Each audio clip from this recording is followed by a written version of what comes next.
Welcome, friend, to this peaceful hour where we journey back through time to a world both distant and deeply familiar. Tonight, we're not exploring grand battles or miraculous events, but something far more intimate and human, the quiet reality of winter in biblical times. Whether you're settling in for the night or simply seeking a moment of calm in your day, I'm grateful you've chosen to spend this time here with me. Before we begin our gentle journey into the past, I'd love to know where you're listening from tonight. What corner of the world are you in? And what time is it as you press play? There's something wonderfully comforting about knowing that across different time zones and continents, we're sharing these ancient stories together. If this kind of peaceful historical storytelling brings you rest, please consider subscribing. We have many more quiet tales waiting to unfold. Now, close your eyes if you haven't already. Let the weight of the day slip away like sand through your fingers. Imagine, if you will, that the modern world around you is fading. The hum of electricity, the distant sound of traffic, the glow of screens. Instead, picture yourself standing on a hillside overlooking the ancient city of Jerusalem as the first cold winds of winter begin to whisper across the Judean hills. This isn't the winter you know, with central heating and insulated walls, with grocery stores stocked year-round and weather apps warning of approaching storms. No, this is winter as it existed 3,000 years ago, when the changing seasons could mean the difference between life and death, when the first frost wasn't just an inconvenience, but a divine reminder of humanity's fragile place in creation. Tonight, we'll discover what it truly meant to endure winter in the time of Abraham and Sarah, of David tending his flocks, of Mary and Joseph seeking shelter. We'll explore not just the physical realities, the bone-deep cold, the struggle for food, the fight to keep fires burning, but also the spiritual significance that winter held for these ancient peoples. For in biblical times, the seasons weren't merely natural phenomena. They were the very breathing of God, the rhythm by which the Almighty marked time and taught his children about dependence, provision, and hope. So settle deeper into your comfort, pull your blankets closer, and let us walk together through the frost-covered paths of antiquity, where every snowflake told a story, and every winter night whispered of divine mystery.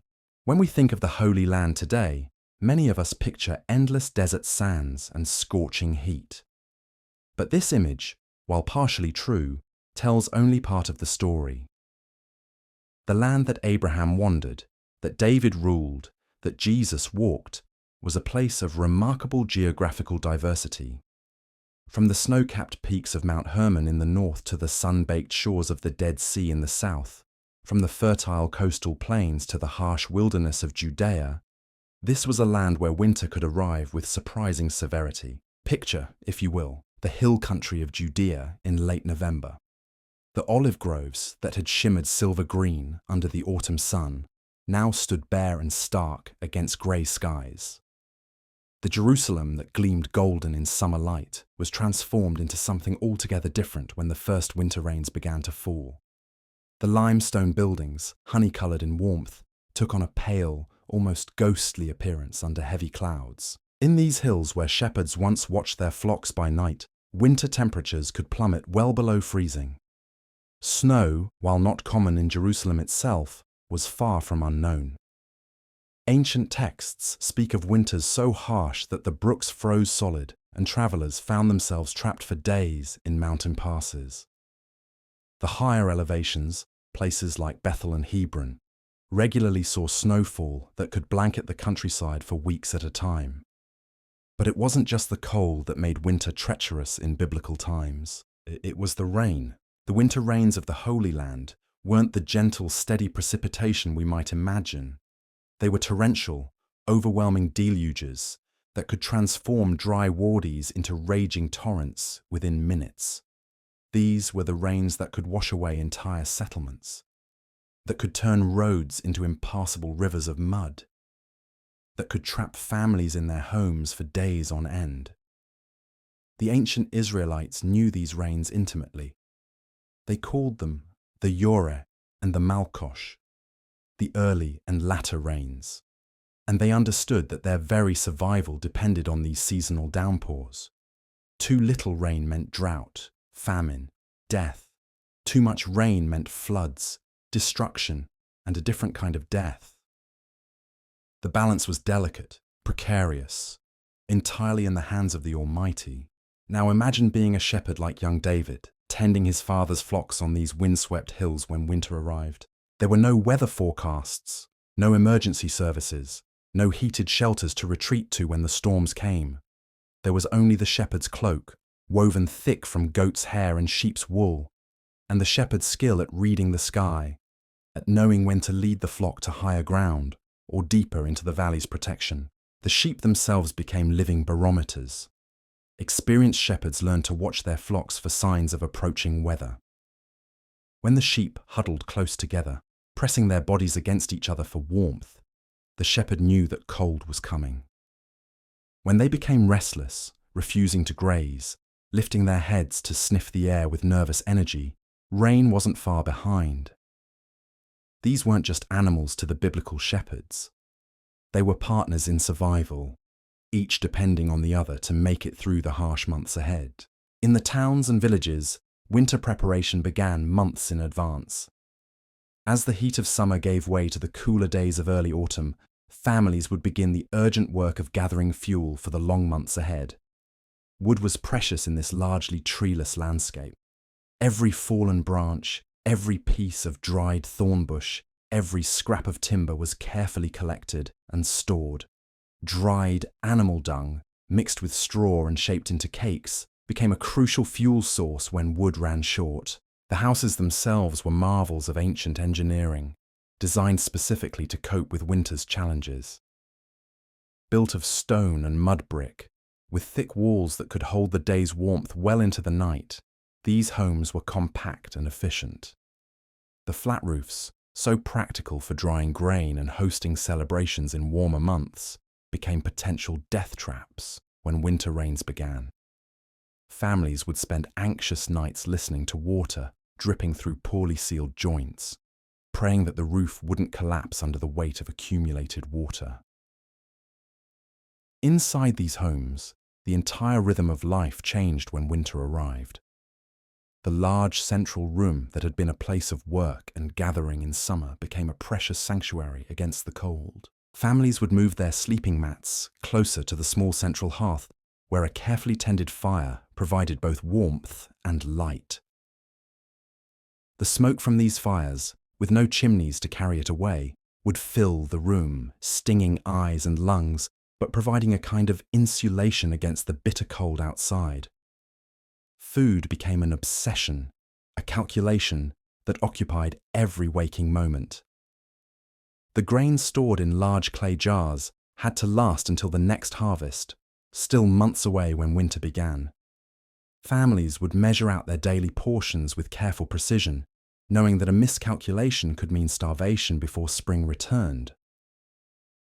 Dried fruits, pressed into compact cakes, provided essential nutrition. Olive oil, stored in smaller jars, was rationed not just for cooking, but for the oil lamps that pushed back the early darkness of winter nights.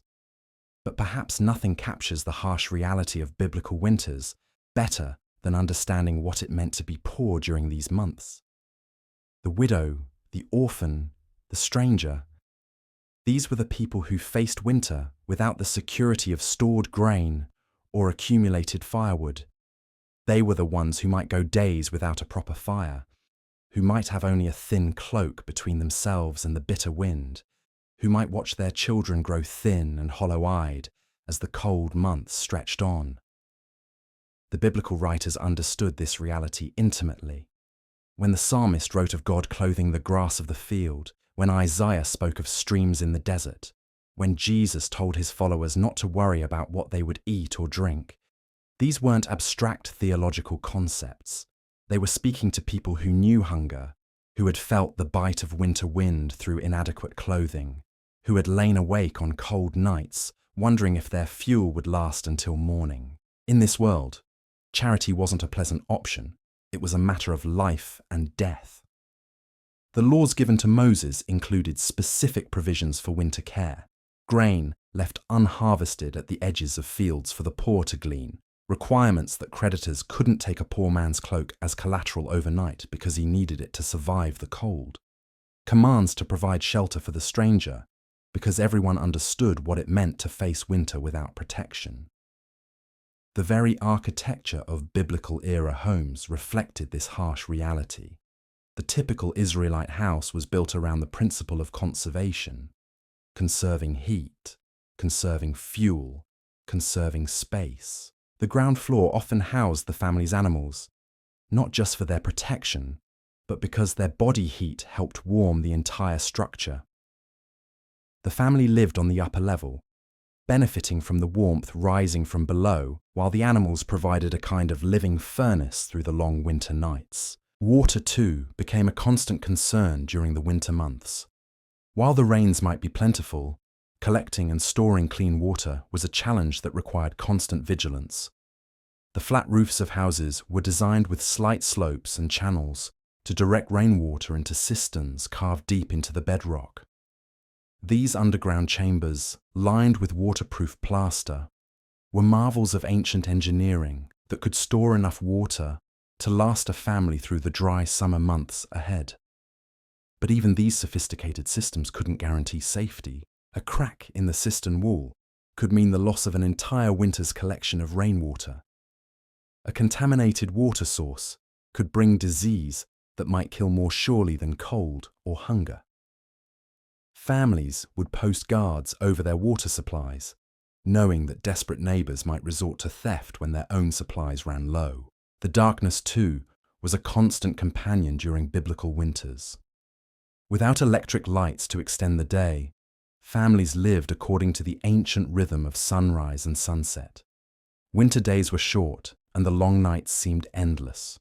Oil for lamps was precious, carefully rationed, often reserved only for essential tasks. Most families went to bed soon after sunset, huddled together under whatever coverings they possessed, listening to the wind howl around their homes and praying for morning to come quickly. This darkness wasn't just physical, it was psychological, spiritual. The long winter nights could drive people to despair, could make them question God's goodness, could fill them with fears about the future. It's no wonder that so many of the biblical festivals of light, Hanukkah, the kindling of lamps in the temple, are associated with winter months.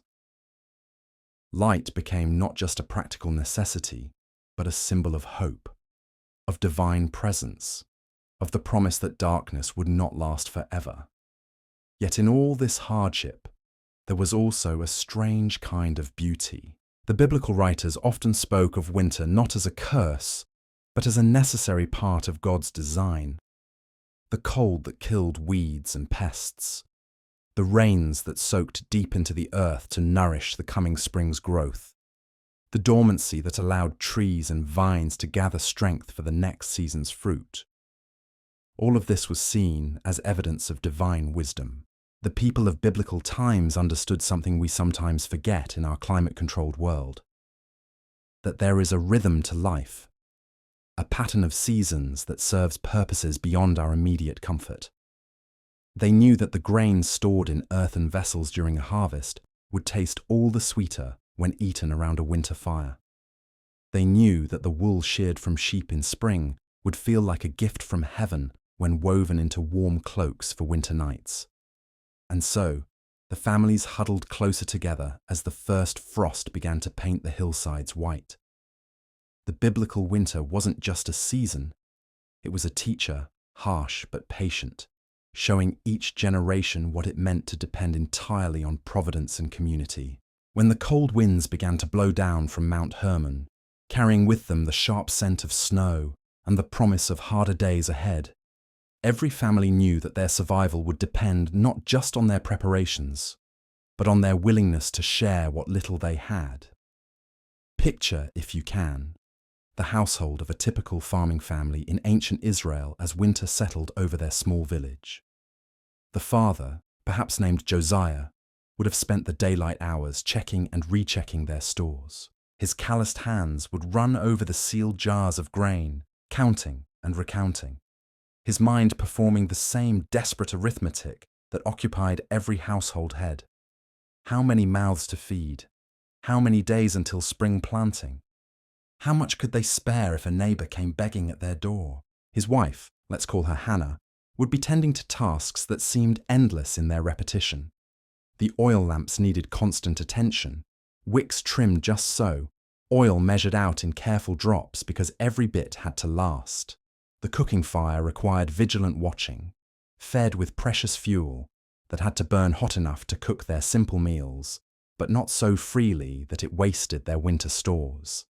Her children, 3 young ones and an infant, needed warmth, needed food, needed the comfort of knowing their parents weren't worried, even when worry was all their parents knew.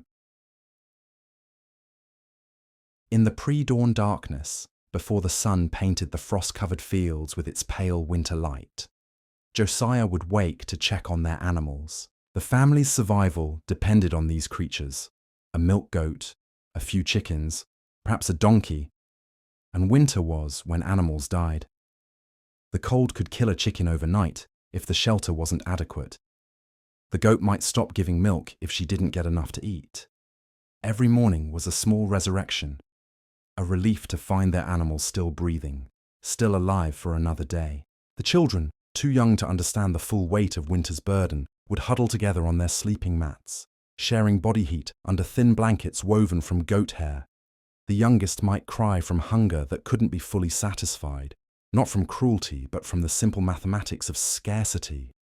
There wasn't enough food to fill growing bellies completely, so parents made the agonizing choice to give their children smaller portions, knowing that a child who lived through winter hungry was better than a child who didn't live through winter at all.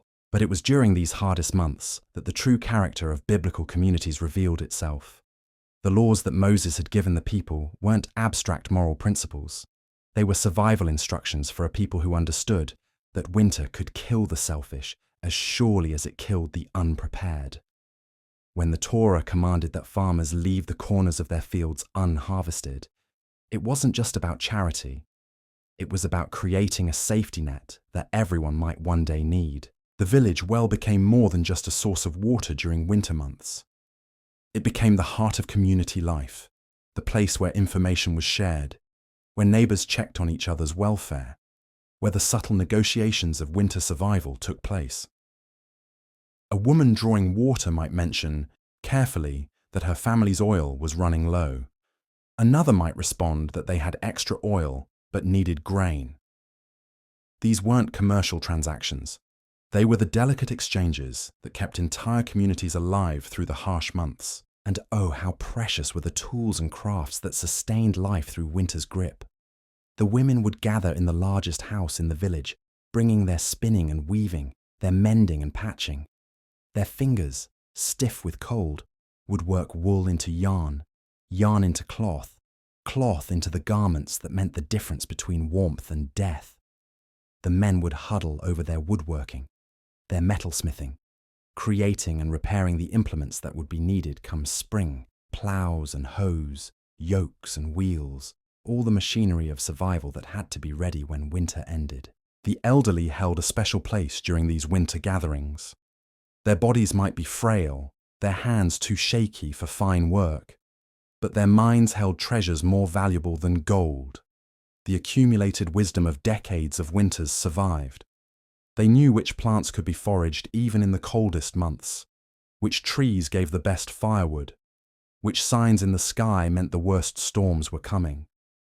A grandmother's memory of a particularly harsh winter 20 years past might provide the key insight that saved her grandchildren when similar conditions returned. Stories, too, became a form of warmth during the long winter nights. When fuel was too precious to burn for light, when there was nothing to do but wait for morning, families would gather in the darkness and speak the old tales. These weren't entertainment in our modern sense. They were medicine for souls worn thin by winter's hardships. The stories of Abraham's faith, of Joseph's provision during the 7 years of famine, of God's faithfulness through generation after generation of hardship, these tales provided hope that was more warming than any fire.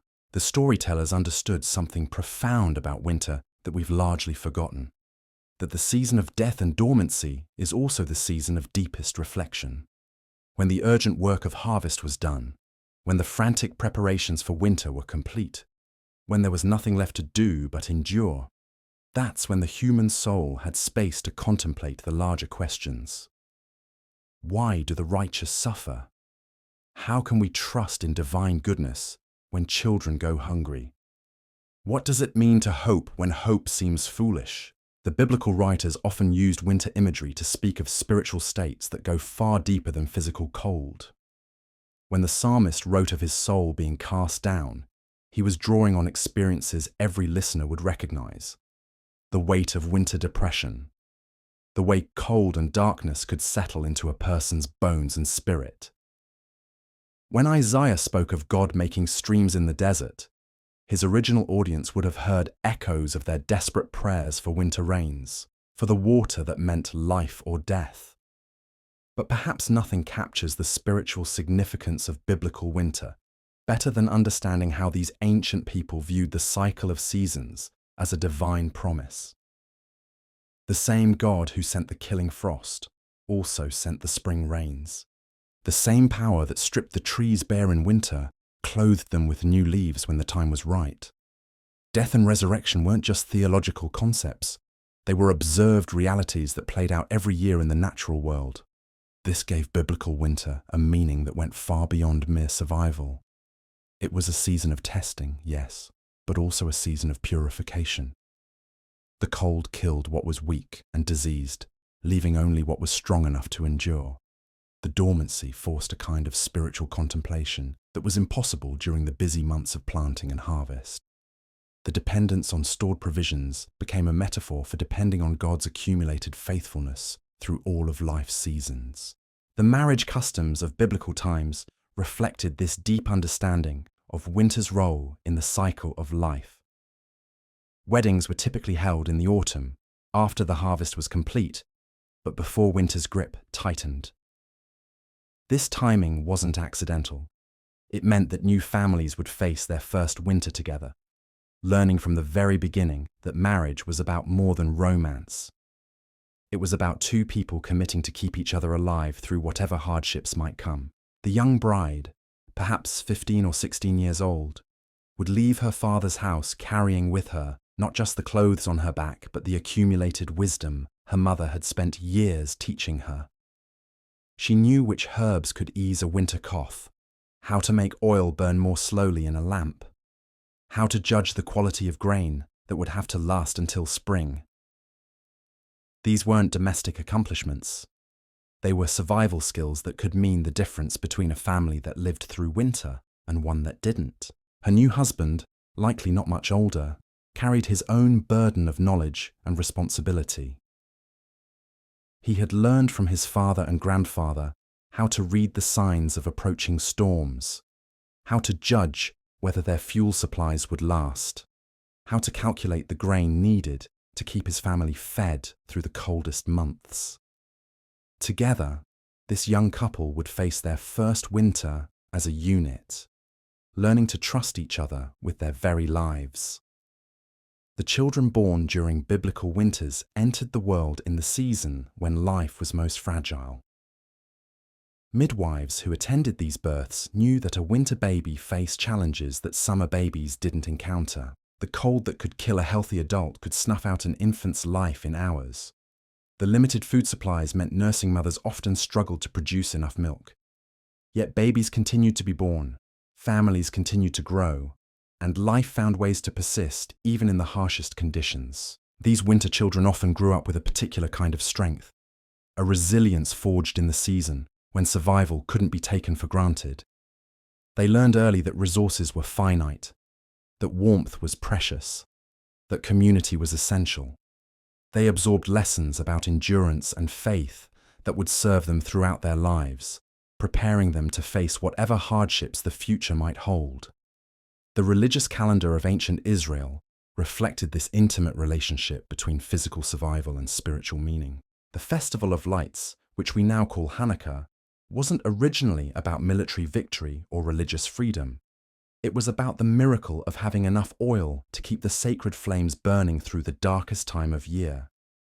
The light that refused to die in the Jerusalem temple was a symbol every family could understand, because every family knew what it meant to carefully ration lamp oil through the long winter nights. Even the design of the ancient tabernacle and later the temple reflected these winter realities. The golden lampstand, the menorah, wasn't just a piece of religious furniture. It was a representation of light persisting through darkness, of divine presence that wouldn't be extinguished even in the coldest, darkest times. The priests who tended these flames understood that they were performing a ritual that spoke to the deepest fears and hopes of people who knew what it meant to watch their own fires burning low.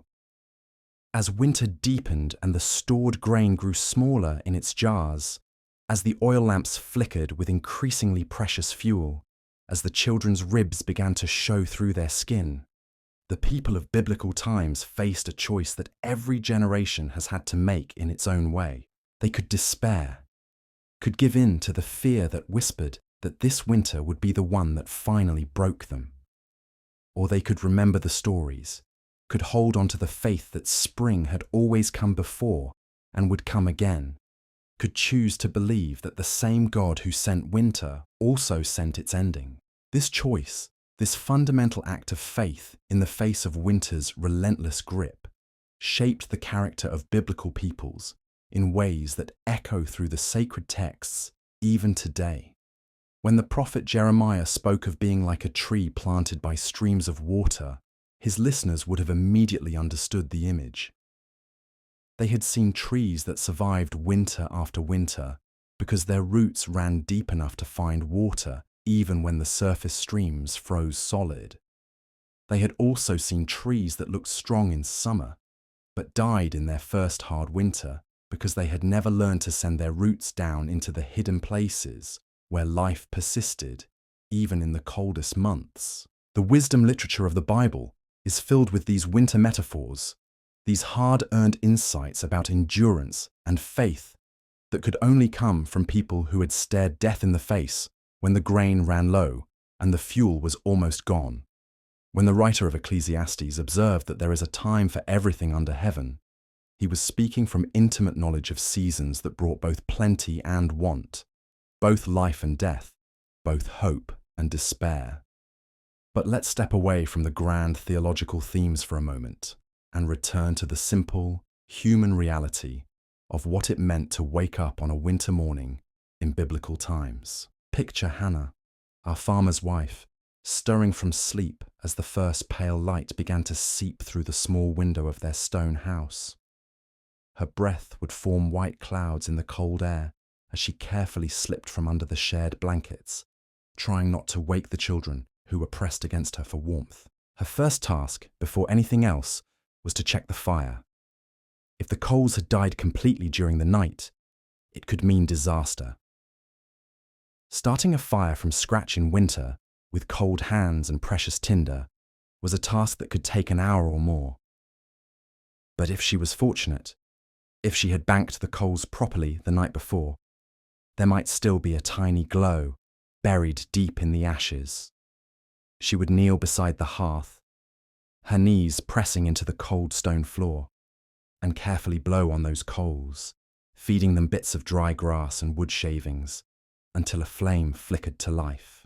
The relief of seeing that flame catch, of feeling its warmth begin to push back against the cold, was something modern people can barely comprehend. That small fire represented the difference between a day of relative comfort and a day of bone-deep misery. It meant warm food instead of cold grain. It meant heated water for washing instead of breaking ice in the water jar. It meant a gathering place where the family could huddle together instead of each person shivering alone under whatever coverings they could find. Once the fire was burning steadily, Hannah would begin the delicate process of preparing the morning meal. The grain had to be measured carefully, enough to provide necessary nutrition, not so much that the family's stores would run out before spring. She would grind the grain by hand, using a small stone quern that her mother had given her as a wedding gift. The repetitive motion of grinding, the sound of stone against stone, the gradual transformation of hard kernels into flour. These were the rhythms that marked time during biblical winters. The bread that emerged from this careful process bore little resemblance to what we might recognize today. It was dense, coarse, filling rather than flavorful. Often, it was stretched with whatever else could be found: ground lentils, crushed acorns, even sawdust in the worst times. But it was life itself, compressed into small, round loaves that would have to satisfy hunger, that gnawed constantly at the edges of consciousness. Meanwhile, Josiah would be tending to the animals, a task that required its own kind of careful calculation. The animals needed to be fed, but their food supplies were just as limited as the family's. A goat that stopped giving milk because she was underfed was worse than useless. She became a drain on resources that the family couldn't afford. Yet overfeeding the animals meant less food for the humans. Every handful of grain given to the chickens was grain that wouldn't fill his children's bellies. The children, when they finally stirred from sleep, would wake to a world transformed by winter's touch. If they were fortunate enough to have a window, they might see frost flowers blooming on the stone walls, ice crystals that caught the morning light and threw it back in tiny rainbows. But beauty was a luxury they learned not to dwell on. Their small bodies felt the cold more acutely than their parents, and their first conscious thoughts were usually of hunger and the hope that there would be something warm to eat. The older children, those old enough to help with daily tasks, would wrap themselves in whatever cloaks they possessed and venture out to gather fuel for the fire. This meant searching for anything that would burn: dried animal dung, fallen branches, scraps of wood or cloth. It was work that required constant vigilance because fuel was precious, and other families were searching for the same resources. A good find, a fallen tree branch, a pile of dried grass that had been overlooked, could mean the difference between a warm evening and a cold one. The younger children, those too small for such tasks, would huddle near the fire and listen to the sounds of survival that filled their small house. The scrape of the grinding stone as their mother prepared grain. The soft voices of their parents discussing how much oil to use in the lamp, whether they could spare an extra handful of grain for the evening meal, how long their firewood might last if the current cold spell continued. These children absorbed lessons about scarcity and abundance that would shape their understanding of the world for the rest of their lives. They learned that nothing could be wasted, that every resource had to be conserved and protected. They learned that sharing with neighbors wasn't optional generosity, but essential survival strategy. Today, your family might help another, but tomorrow, you might be the one in need of help. The social dynamics of biblical winter communities were fascinating in their complexity. Survival depended on cooperation, but cooperation required trust, and trust was something that had to be earned and maintained through careful attention to reciprocity and fairness. The family that hoarded resources while their neighbors starved might survive one winter, but they would find themselves isolated and friendless when the next crisis came. The family that gave too freely might find themselves the ones in need, dependent on the charity of others who might or might not prove generous in return. Village elders played crucial roles during winter months, serving as informal judges and mediators when disputes arose over resources. If one family accused another of stealing firewood, if there were disagreements about water rights, if someone was suspected of not contributing their fair share to community survival efforts, the elders would be called upon to settle these matters. Their decisions could literally mean life or death, and they understood the weight of their responsibility. The most vulnerable members of these winter communities were always the same groups that remain vulnerable today: the very young, the very old, the sick, and those without family support. Widows with small children faced particularly desperate circumstances.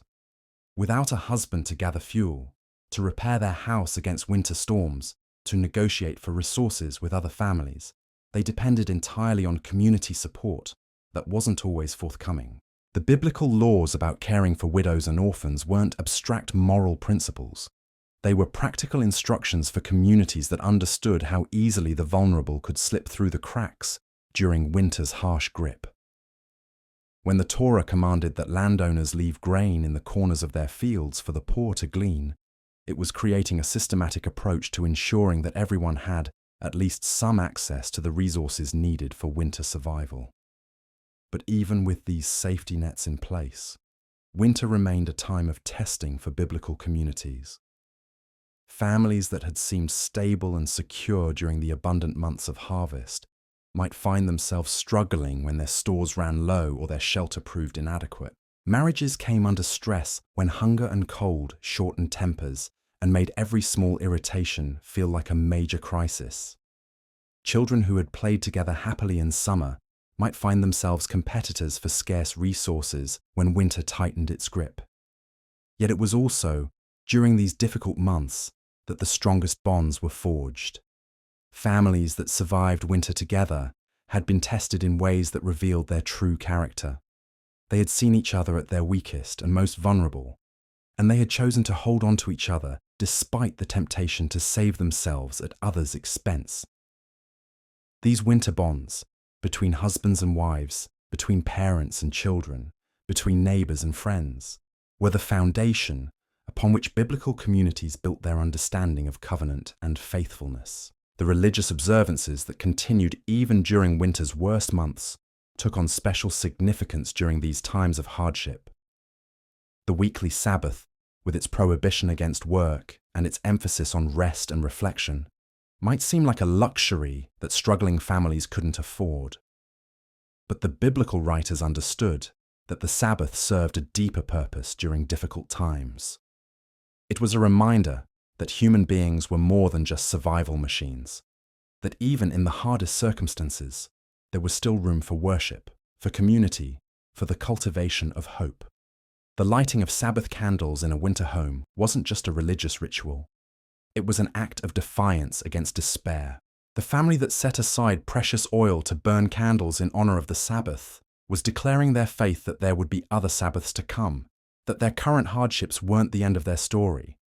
The warmth and light of those candles, reflected in the faces of family members gathered around the table, provided a different kind of nourishment than bread and oil. Prayer, too, took on different meanings during winter months.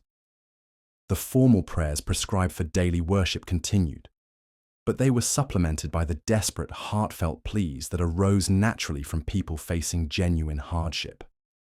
When a mother prayed for her children's health as she watched them grow thinner each day, when a father begged for guidance about whether to use their last bit of grain for bread or to save it as seed for spring planting, when an entire community gathered to pray for rain when their water supplies were running dangerously low, these weren't ritual observances, but cries from the heart. The biblical understanding of prayer was shaped profoundly by these winter experiences. The God who heard prayers wasn't an abstract theological concept, but a present reality who could provide warmth when fuel ran out, food when stores were depleted, strength when bodies were failing from cold and hunger. The Psalms that speak of God as a refuge and strength, as a very present help in trouble, were written by people who had experienced that divine assistance during their own seasons of desperate need. As winter deepened and the days grew shorter, biblical communities developed strategies for maintaining morale and hope that went far beyond mere physical survival. The sharing of stories became even more important during these months, as families and neighbors gathered around fires to tell and retell the tales that connected them to their history and their faith. These weren't just entertainment, they were medicine for souls that were being tested by hardship. The story of Joseph and the 7 years of famine took on special resonance during difficult winters. Here was a tale of someone who had planned ahead, who had saved during times of plenty to provide for times of need, who had used wisdom and foresight to help his people survive when survival seemed impossible. For families watching their own stores dwindle, Joseph's story provided both practical wisdom and spiritual encouragement. The account of Elijah being fed by ravens during his time of hiding spoke to people who understood what it meant to wonder where the next meal would come from. The widow who shared her last bit of oil and flour with the prophet, only to find that her supplies were miraculously replenished, gave hope to families who were facing similar decisions about whether to share their scarce resources with others in need. These stories weren't told as historical accounts or theological treatises. They were shared as living testimony to the faithfulness of God during humanity's darkest hours. They provided a framework for understanding current hardships, not as evidence of divine abandonment, but as part of a larger pattern of testing and redemption that had been playing out since the beginning of time. The wisdom that emerged from these winter trials went far deeper than simple survival skills. Biblical communities developed an understanding of time itself that was profoundly different from our modern conception. For us, time is linear, measured by clocks and calendars, moving steadily forward toward future goals. But for people whose lives were shaped by the rhythm of seasons, time was circular, cyclical, a great wheel that brought both hardship and relief in predictable patterns. Winter wasn't just an inconvenience to be endured. It was a necessary part of this larger cycle. The cold that killed pests and weeds, the dormancy that allowed plants to gather strength for spring growth, the way hardship stripped away everything unnecessary and revealed what was truly essential. All of this was understood as part of divine design. People who had survived multiple winters developed a deep patience, a willingness to wait for the turning of the wheel, a faith that spring would come because it always had before. This cyclical understanding of time shaped how biblical people approached not just seasons but life itself. Periods of abundance weren't permanent blessings to be taken for granted. They were gifts to be received gratefully and used wisely to prepare for the lean times that would inevitably follow. Periods of hardship weren't punishments to be endured with resentment. They were seasons of purification, times when the soul could be stripped down to its essentials and prepared for new growth. The agricultural metaphors that fill biblical literature make perfect sense when understood against this background. When Jesus spoke of seeds dying in order to bear fruit, his listeners didn't need theological explanations. They had watched grain disappear into winter earth and emerge as new life in spring. When the prophet spoke of pruning and refining, of chaff being separated from wheat, they were drawing on images that every winter survivor understood viscerally. But let's return once more to the intimate details of daily life during these harsh months. Imagine the careful choreography required just to get through a single winter day. Every action had to be planned, every resource calculated. The morning fire that provided warmth for cooking also heated stones that could be wrapped in cloth and carried to warm, cold beds. The water heated for washing faces was saved afterward for other uses, perhaps to water animals, or to provide steam that could ease winter coughs, or simply to add a bit of warmth to the air in their small living space. The tools of daily life took on almost sacred significance during winter months. The grinding stones that turned grain into flour, the oil lamps that pushed back darkness, the needles and thread used to mend clothes that had to last. These weren't just implements, but lifelines. A broken grinding stone could mean the difference between edible grain and hunger. A cracked oil lamp could waste precious fuel. A lost needle could leave a family unable to repair the clothing that kept them warm. Women, in particular, became masters of conservation and resourcefulness during winter months. They learned to cook meals that would fill bellies using the smallest possible amounts of fuel and ingredients. They developed techniques for spinning thread so fine that a small amount of raw wool could be stretched into enough yarn to repair an entire garment.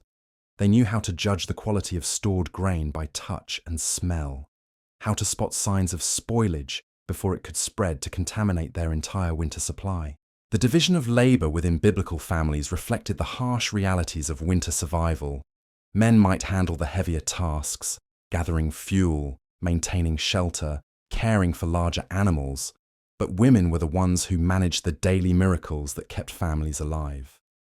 They were the ones who knew how to make a handful of grain stretch into enough bread for a day, how to keep oil lamps burning with minimal fuel, how to nurse sick children back to health using whatever herbs and remedies could be found or stored.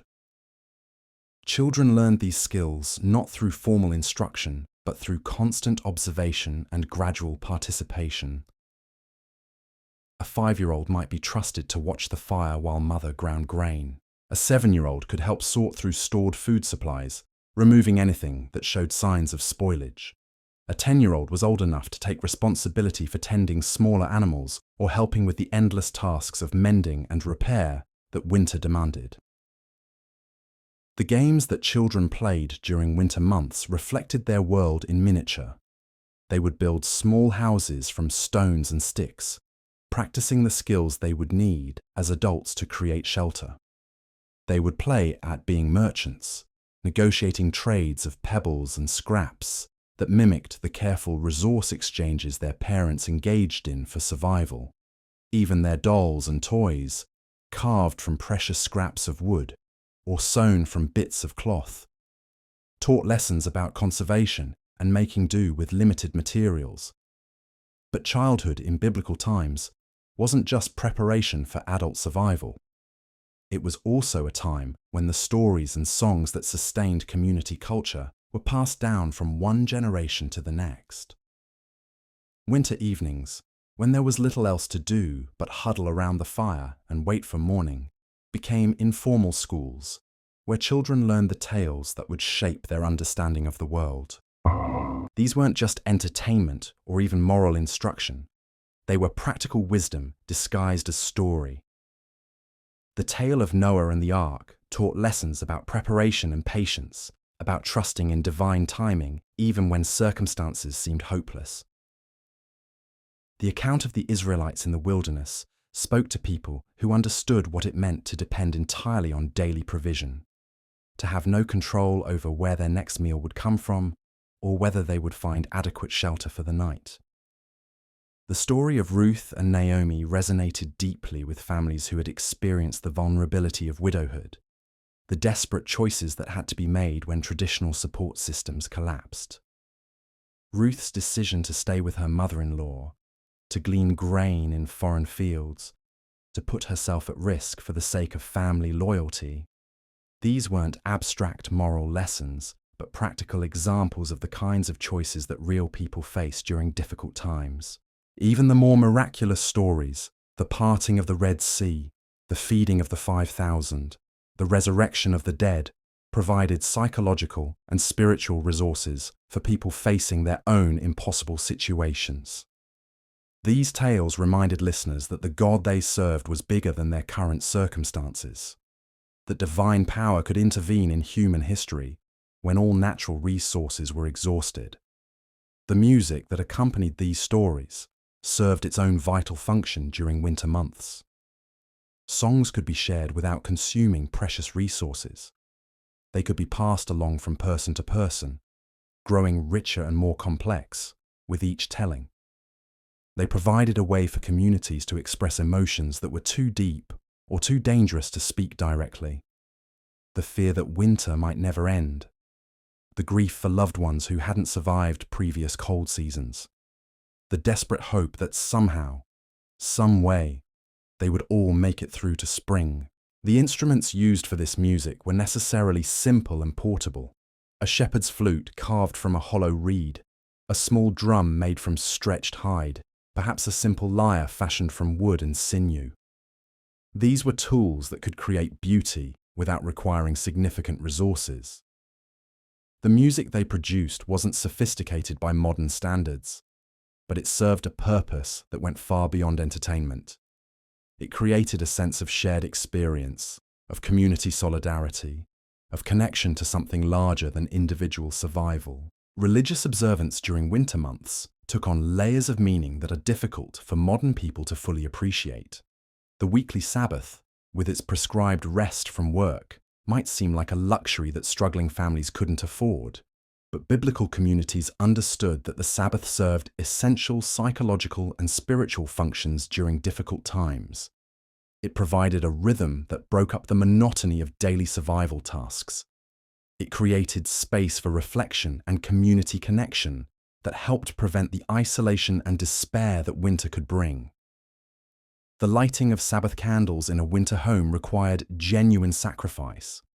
Oil that could have been saved for cooking or essential tasks was instead dedicated to creating beauty and marking sacred time. But this sacrifice was understood as an investment in hope. The family that could still set aside resources for Sabbath observance was declaring their faith that there would be future Sabbaths to celebrate, that their current hardships were temporary rather than permanent. The prayers offered during these winter Sabbaths carried special intensity. When people prayed for daily bread, they weren't using metaphorical language. They were expressing real uncertainty about whether they would have food for the coming week. When they asked for protection from danger, they were thinking about very specific threats: illness, injury, running out of fuel, having their shelter collapse under the weight of snow or rain. The communal aspects of Sabbath observance became even more important during winter months. Families would gather together in the largest available space, sharing body heat as well as prayers. These gatherings provided opportunities to check on the welfare of community members, to identify those who might be struggling more than others, to organize the informal networks of mutual support that could mean the difference between life and death for vulnerable individuals. The dietary laws that governed biblical communities took on new significance during winter months. Prohibitions against eating certain animals weren't just religious observances, they were public health measures that protected communities when food was scarce and medical care was minimal. The careful preparation and inspection of meat, the prohibition against consuming blood, the separation of milk and meat products, all of these practices helped prevent foodborne illnesses that could devastate a family or community during winter months when people were already weakened by cold and malnutrition. The concept of ritual purity, which required regular washing and the changing of clothes, presented special challenges during winter months. Water had to be heated using precious fuel. Clean clothes were luxury items when families owned only a few garments each. Yet these observances continued because they served important functions beyond mere religious compliance. Regular washing helped prevent the spread of diseases that thrived in crowded winter living conditions. The discipline required to maintain these practices provided psychological benefits, helping people maintain dignity and hope, even in the most difficult circumstances. The economic relationships within biblical communities were fundamentally transformed by winter's harsh demands. During abundant months, trade and commerce could operate according to principles of profit and individual advantage. But winter survival required a different kind of economy, one based on mutual aid, shared risk, and long-term reciprocity rather than immediate benefit. The concept of Jubilee, the periodic cancellation of debts and redistribution of land, makes perfect sense when understood against this background. Communities that experienced regular cycles of abundance and scarcity understood that accumulated advantage during good times could become accumulated disadvantage during hard times. The wealthy family that hoarded resources while their neighbors starved might find themselves isolated and vulnerable when their own circumstances changed. The practice of gleaning, leaving grain in field corners, and allowing the poor to harvest it, wasn't just charity, but community insurance. Every family understood that circumstances could change quickly, that today's prosperous farmer could become tomorrow's desperate gleaner. By maintaining systems that provided for the vulnerable, communities were investing in their own long-term stability and survival. The role of hospitality in biblical culture also takes on new meaning when viewed through the lens of winter survival. The stranger seeking shelter wasn't just a religious test or social obligation. They were a reminder of everyone's fundamental vulnerability. The family that turned away a traveler in winter might be signing that person's death warrant, but they might also be damaging their own reputation in ways that could prove costly when they themselves needed help from strangers. The legal systems described in biblical law codes were designed with these winter realities in mind. Prohibitions against taking a person's cloak as collateral for debt weren't abstract moral principles. They were practical recognition that removing someone's winter clothing could be equivalent to murder. Requirements that employers pay workers their wages daily, rather than weekly or monthly, reflected the understanding that people living on the edge of survival couldn't wait for payment when they needed food and fuel immediately. The institution of cities of refuge, where those accused of crimes could flee for protection, acknowledged that winter conditions could turn minor disputes into life or death conflicts. When resources were scarce and tensions were high, arguments that might be settled peacefully during abundant times could escalate into violence. The cities of refuge provided a safety valve, a way to separate conflicting parties until cooler heads could prevail. Even the calendar systems used by biblical communities reflected their intimate relationship with winter's rhythms. The year began not with an arbitrary date, but with the spring equinox, the moment when daylight and darkness were in perfect balance and the promise of warmer months began to overcome winter's grip. The months were measured not by abstract numerical systems, but by agricultural and seasonal markers. The month of green ears, the month of harvest, the month of early rains. This seasonal calendar meant that religious festivals were perfectly synchronized with the natural rhythms that governed daily life. The Festival of Booths, celebrated during the autumn harvest, came at exactly the time when families needed to be reminded to share their abundance and prepare for leaner months ahead. The Festival of Lights occurred during the darkest time of the year, when communities most needed reminders that darkness was not permanent and that divine presence could be found even in the coldest, most difficult circumstances. The spring festivals, Passover and the Festival of First Fruits, were positioned at the moments when winter's grip was finally breaking, when the first green shoots were appearing in the fields, when families could begin to hope that they had survived another cycle of hardship and were entering a season of renewal and possibility. These weren't arbitrary religious observances, but celebrations that emerged naturally from the lived experience of people whose survival depended on understanding and working with seasonal rhythms. As we near the end of our journey through biblical winter, it's worth reflecting on what these ancient experiences can teach us about resilience, community, and faith. The people who survived these harsh months weren't necessarily stronger or more virtuous than those who didn't. They were simply better at understanding their dependence on forces beyond their control and their need for each other. They knew that individual survival was impossible, that families and communities had to work together or perish separately. They understood that resources were finite and precious, that waste was not just foolish, but potentially fatal. They recognized that hardship was not an interruption of normal life, but an integral part of it, something to be planned for and endured rather than avoided or denied. Most importantly, they developed a deep appreciation for the small mercies and simple pleasures that could provide meaning and hope even in the darkest times. The warmth of a fire shared with family, the satisfaction of a simple meal when hunger had been gnawing, the comfort of familiar stories told in trusted voices, the beauty of sunrise after a long, cold night. These weren't consolation prizes for lives that lacked modern conveniences. They were the fundamental experiences that reminded people of their humanity, even when circumstances threatened to reduce them to mere survival machines. The faith that sustained biblical communities through winter months wasn't based on abstract theological propositions, but on practical experience of provision and protection during times of desperate need. The God they trusted wasn't a distant deity who observed their struggles from afar, but a present reality who could provide warmth when fuel ran out, food when stores were depleted, strength when bodies were failing from cold and hunger. This experiential faith created a different kind of religious understanding than what many modern believers experience. Prayer wasn't a ritual obligation, but a conversation with the source of life itself. Worship wasn't a weekly appointment, but a daily recognition of dependence and gratitude. Scripture wasn't a collection of ancient texts, but a living guide that spoke directly to the challenges of survival and meaning.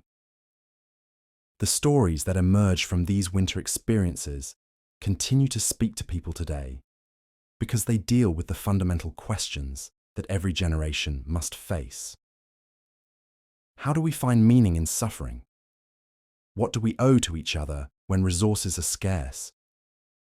How do we maintain hope when circumstances seem hopeless? What does it mean to have faith when faith requires trusting in what we cannot see or control? The biblical winter was harsh, unforgiving, often deadly, but it was also a teacher, patient and thorough, that showed each generation what it meant to be human in a world that was not designed for human comfort. It taught lessons about dependence and interdependence, about the difference between wants and needs, about the importance of preparation and the limits of human control. As we prepare to close our eyes and drift towards sleep, let us carry with us not just the historical facts of how winter was experienced in biblical times, but the deeper wisdom that emerged from those experiences. In our climate-controlled world, we have largely insulated ourselves from the seasonal rhythms that shaped our ancestors' understanding of time, community, and divine providence. But we can still learn from their example of resilience, their commitment to mutual aid, their ability to find meaning and hope in the midst of genuine hardship. The winter winds that once howled through the hills of Judea have long since stilled. The fires that once provided life-saving warmth in ancient homes have turned to ash. The voices that once shared stories and songs during long winter nights have fallen silent. But the lessons they learned, the wisdom they gained, the faith they developed, these continue to speak across the centuries, offering guidance and hope to anyone willing to listen. Sleep now comes naturally when we speak of biblical winter mornings. Those moments when the first pale light would seep through small windows and reveal the frost that had painted the stone walls during the night. Picture young Mary, perhaps 14 years old, stirring from her place beside the dying embers of her family's fire. Her breath forms small clouds in the cold air as she carefully rises, trying not to disturb her younger siblings who are pressed against her for warmth under the rough woolen blankets their mother had woven during the previous summer's long evenings. The ritual of mourning in a biblical household began before sunrise, when the world was still wrapped in winter's embrace. Mary's first task, like that of daughters throughout Israel, was to coax life back into the fire that had sustained them through the night. She would kneel beside the hearth, her bare knees touching the cold stone floor, and search through the grey ash with careful fingers, looking for the red glow of coals that meant the difference between warmth and misery for the day ahead.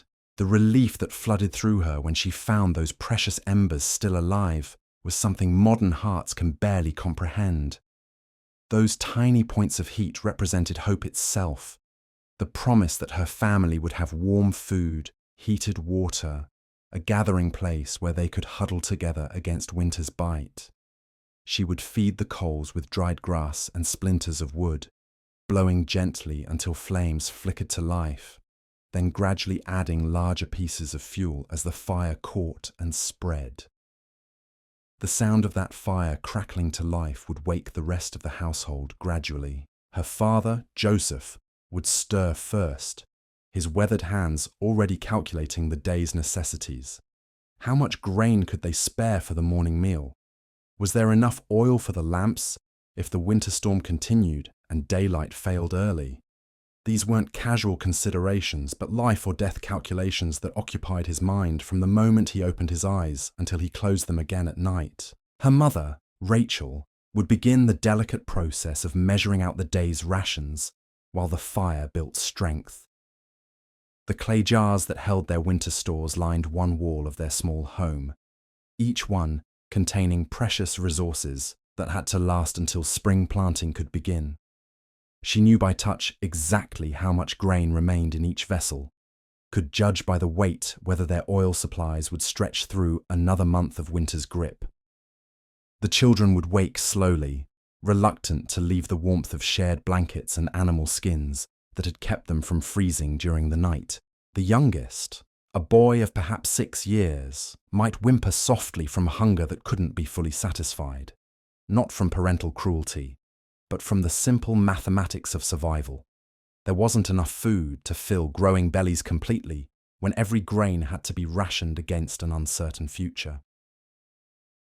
But it was during these quiet morning moments, before the day's struggles began in earnest, that biblical families experienced something profound.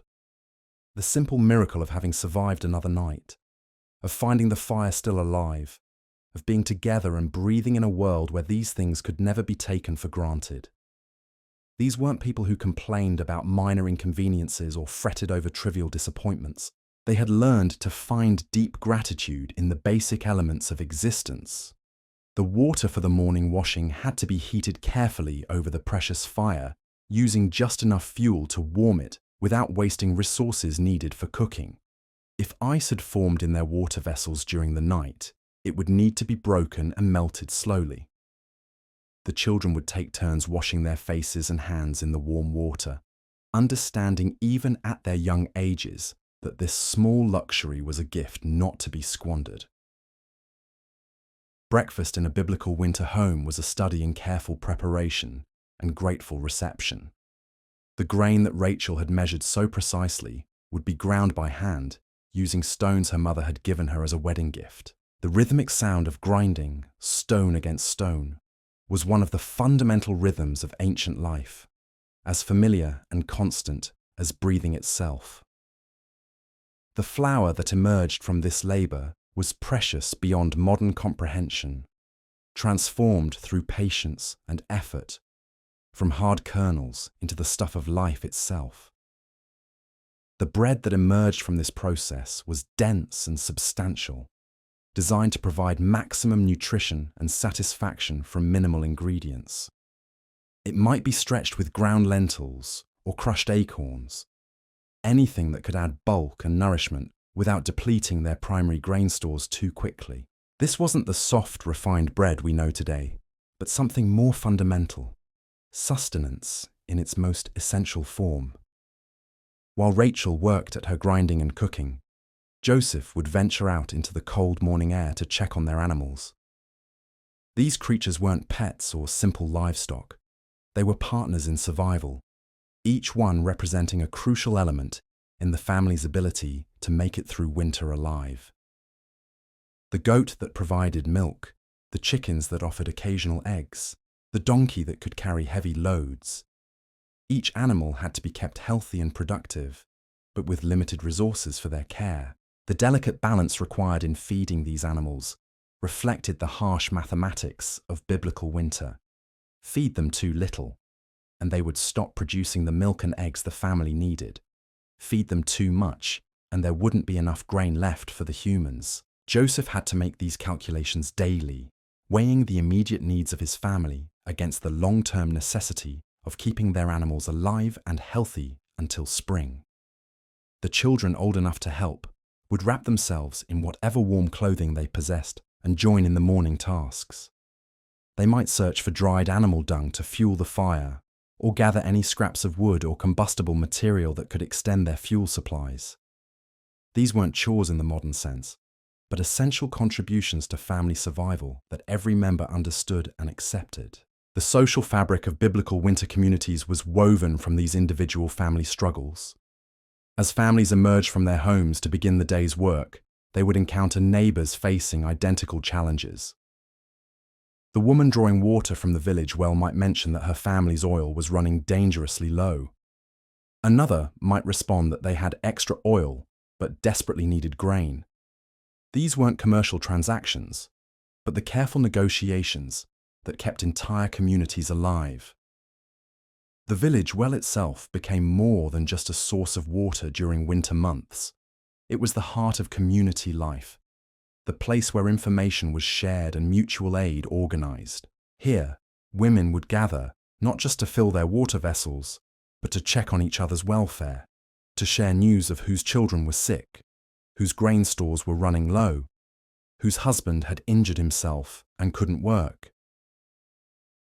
These gatherings around the well were governed by unspoken protocols that everyone understood. Direct requests for help were rarely made. They would have been too humiliating for the asker and too burdensome for the potential giver. Instead, needs were communicated indirectly through casual mentions of difficulties or subtle inquiries about others' circumstances. The community's response was equally indirect, offered in ways that preserved everyone's dignity while ensuring that no one was left to face winter's challenges entirely alone. The elderly members of these winter communities held positions of special importance during these months. Their bodies might be frail, their hands too shaky for fine work, but their minds contained treasures more valuable than gold. The accumulated wisdom of decades of winters survived.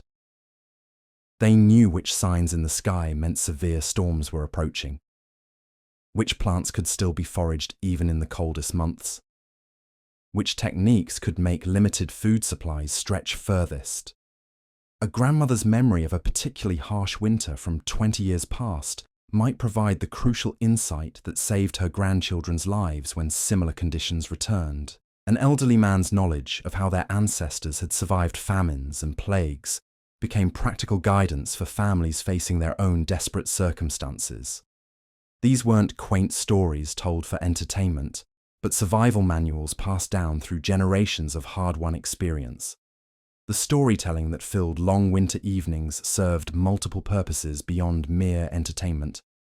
When fuel was too precious to burn for light, when there was nothing to do but wait for morning, families would gather in the darkness and speak the ancient tales. These stories provided medicine for souls worn thin by winter's hardships, reminding listeners that their current struggles were part of a larger pattern of testing and redemption that had been playing out since the beginning of time. The tale of Noah and his family surviving the Great Flood spoke directly to people who understood what it meant to prepare carefully for disaster and then wait patiently for deliverance.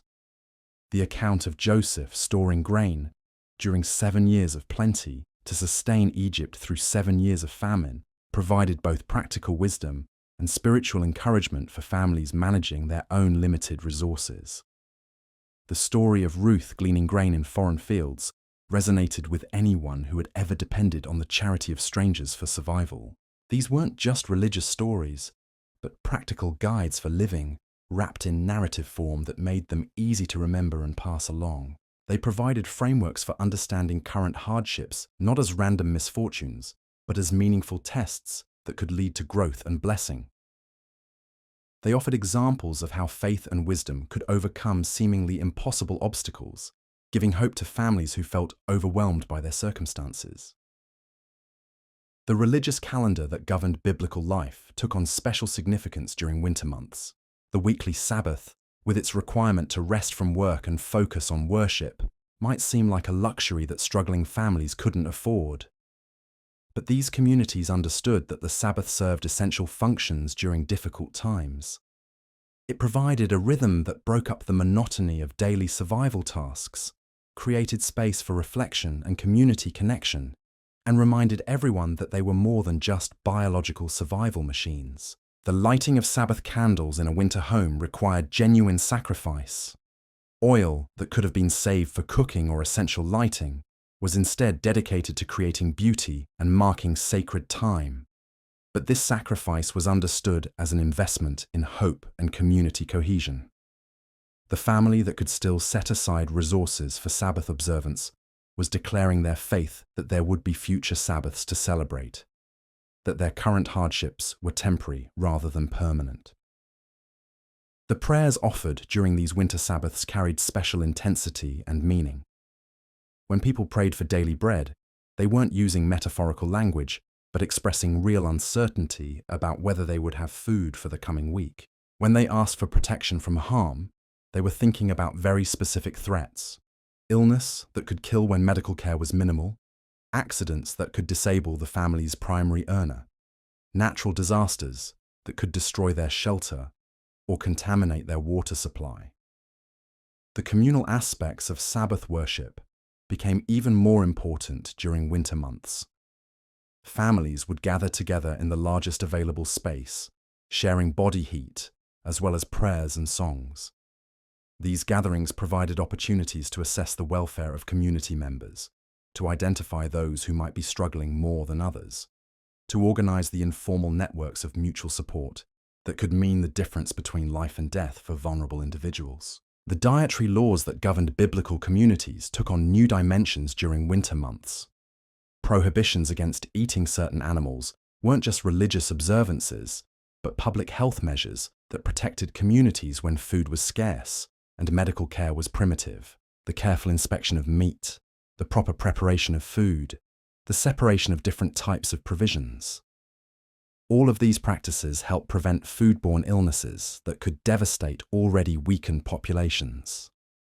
The concept of ritual cleanliness, which required regular washing and changing of clothes, presented special challenges during winter months. Water had to be heated using precious fuel, and clean clothes were luxury items when families owned only a few garments each. Yet these observances continued because they served important functions beyond mere religious compliance. Regular washing helped prevent the spread of diseases that thrived in crowded winter living conditions, while the discipline required to maintain these practices provided psychological benefits. The economic relationships within biblical communities were fundamentally altered by winter's harsh demands. During abundant months, trade and commerce could operate according to principles of individual profit and competitive advantage. But winter survival required a different kind of economy, one based on mutual aid, shared risk, and long-term reciprocity rather than immediate benefit. The wealthy merchant who hoarded grain while his neighbors starved might find himself isolated and vulnerable when his own circumstances changed. The legal systems described in biblical texts were designed with these winter realities in mind.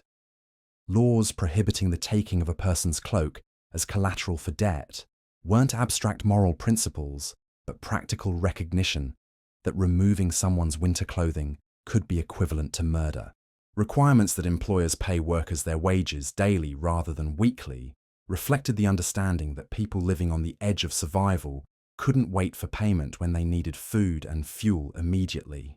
The institution of gleaning, leaving grain in field corners for the poor to harvest, wasn't just charity, but community insurance. Every family understood that circumstances could change quickly, that today's prosperous farmer could become tomorrow's desperate gleaner. By maintaining systems that provided for the vulnerable, communities were investing in their own long-term stability and survival. The role of hospitality in biblical culture also takes on deeper meaning when viewed through the lens of winter survival. The stranger seeking shelter wasn't just a religious test or social obligation, but a reminder of everyone's fundamental vulnerability. The family that turned away a traveler in winter might be signing that person's death warrant, but they might also be damaging their own reputation in ways that could prove costly when they themselves needed help from strangers. As winter deepened and the days grew shorter, biblical communities developed sophisticated strategies for maintaining morale and hope that went far beyond mere physical survival. The music that accompanied evening gatherings served vital psychological functions, providing a way for people to express emotions that were too deep or dangerous to speak directly.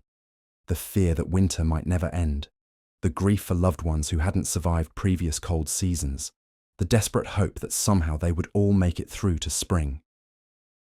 The instruments used for this music were necessarily simple and portable.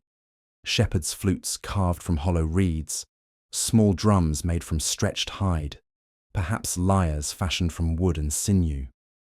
These were tools that could create beauty without requiring significant resources, producing sounds that weren't sophisticated by modern standards, but served purposes that went far beyond entertainment. They created bonds of shared experience, fostered community solidarity, and connected people to something larger than individual survival. The games that children played during winter months reflected their world in miniature. They would build small shelters from stones and sticks, practicing skills they would need as adults. They would play at being merchants, negotiating trades that mimicked the resource exchanges their parents engaged in for survival. Even their toys, carved from precious scraps of wood or sewn from bits of cloth, taught lessons about conservation and making do with limited materials. But childhood in biblical times wasn't just preparation for adult survival. It was also a time when the cultural knowledge that sustained communities was passed from one generation to the next. Winter evenings became informal schools, where children learned not just practical skills, but the stories, songs, and wisdom that would shape their understanding of the world and their place in it.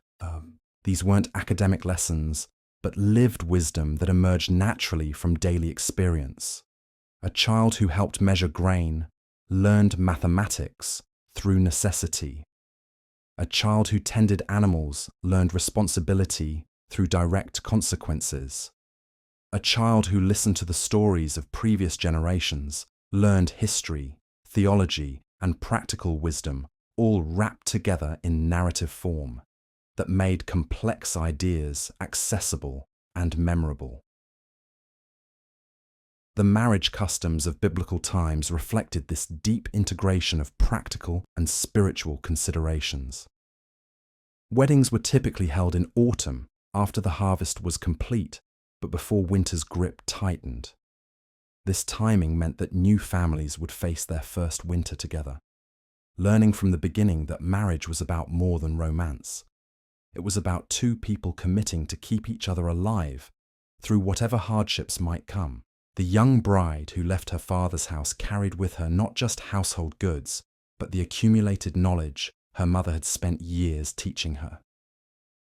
She knew which herbs could ease winter ailments, how to judge the quality of grain, how to make limited resources stretch as far as possible. These weren't domestic accomplishments, but survival skills that could determine whether her new family thrived or perished. Her husband brought his own essential knowledge: how to read weather signs, how to calculate fuel needs, how to judge when animals were healthy or sickening. Together, this young couple would face their first winter as a unit, learning to depend on each other for their very lives. The bonds forged during these early trials often lasted throughout their marriage, creating partnerships based on proven reliability rather than fleeting emotion. The children born during biblical winters entered the world at the season when life was most fragile. Winter babies faced challenges that summer babies never encountered: inadequate heating, limited food supplies for nursing mothers, increased risk of illness when families were crowded together in small spaces. Yet babies continued to be born, families continued to grow, and communities found ways to celebrate new life even in the harshest circumstances. These winter children often grew up with particular strengths: resilience forged in adversity, deep appreciation for simple comforts, understanding that nothing could be taken for granted. They learned early that resources were finite, that warmth was precious, that community was essential for survival. The lessons they absorbed during those early years shaped their character in ways that served them throughout their lives. The medical knowledge available in biblical times was limited but practical, developed through generations of dealing with winter-related ailments. Families knew which herbs could reduce fever, how to treat frostbite, what signs indicated serious illness that required immediate attention. This wasn't scientific medicine in the modern sense, but empirical knowledge based on careful observation and accumulated experience. The role of midwives became especially crucial during winter months, when complications during childbirth could be fatal for both mother and child. These women carried knowledge that had been passed down through generations of mothers and daughters: techniques for easing labor, remedies for infections, ways to keep newborns warm and healthy in drafty homes. They were often the difference between life and death for families facing medical crises during the coldest months. The spiritual significance of winter in biblical thought went far deeper than mere seasonal observance. Winter was understood as a time of testing and purification, when the soul was stripped of everything non-essential and revealed in its fundamental nature: the cold that killed weakness and disease, the dormancy that allowed for new growth, the way hardship revealed true character. All of this was seen as part of divine design. This understanding gave biblical winter a meaning that transcended mere survival. It was a season that taught patience, faith, and dependence on divine providence. The family that made it through winter together had been tested in ways that revealed their true commitment to each other. They had learned to trust not just in their own efforts, but in forces beyond their control. The agricultural metaphors that fill biblical literature make perfect sense when understood against this background. When the prophets spoke of pruning and refining, they were drawing on images that every winter survivor understood viscerally. The vine that was cut back severely in autumn would produce more fruit in spring.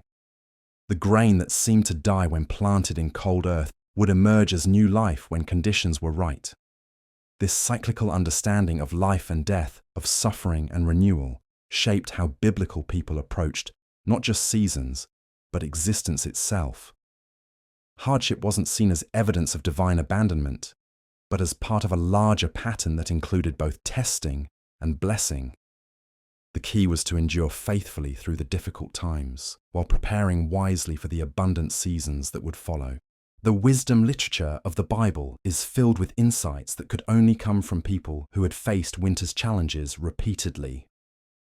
When the writer of Ecclesiastes observed that there is a time for everything under heaven, he was speaking from intimate knowledge of seasons that brought both plenty and want.